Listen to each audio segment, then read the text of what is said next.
Richard Diamond, Private Detective.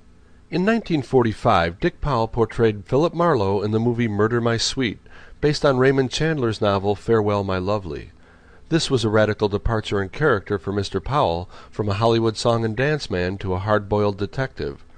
On June 11, 1945, the Lux Radio Theater brought Murder My Sweet to radio, again with Dick Powell in the lead.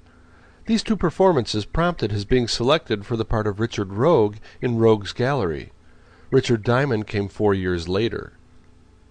Richard Diamond, Private Detective, came to NBC in 1949.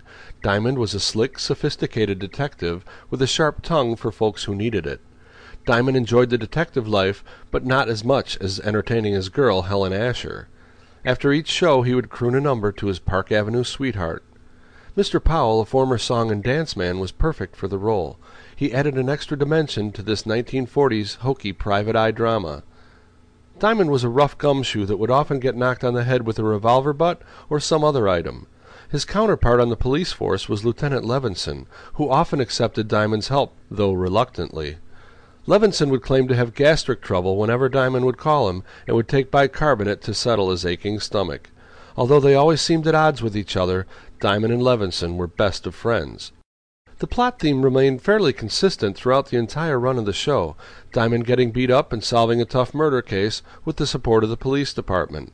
Remarkably, for all the gunfights, Diamond never got shot, and for all his bravado, he had a serious case of vertigo. Helen Asher was portrayed by Virginia Gregg, who also played the part of Brooksy on Let George Do It, and Betty Lewis on Yours Truly, Johnny Dollar. Blake Edwards wrote the early shows and also directed a few. Music was composed by David Baskerville and later by Frank Worth.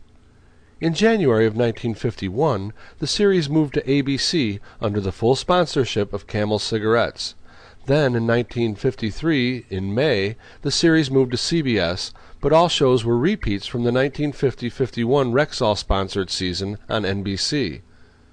Richard Diamond, Private Detective, was one of the radio shows which successfully moved to television, starring David Janssen in the title role as Richard Diamond. Janssen is better known for the television show The Fugitive. The opening scene of the television version of Richard Diamond often featured the long, lovely legs of an unknown woman. In actuality, they belonged to Mary Tyler Moore, who went on to fame in The Dick Van Dyke Show and The Mary Tyler Moore Show. Mary was replaced on The Richard Diamond Show when it became known that she owned the mystery legs. Information for this audio clip came from Ed Selhorst and your audio series descriptions moderator Roger Hohenbrink. This audio clip is provided by the Old Time Radio Researchers Group, a group of volunteers dedicated to preserving radio's past. I'm your announcer, Doug Hopkinson.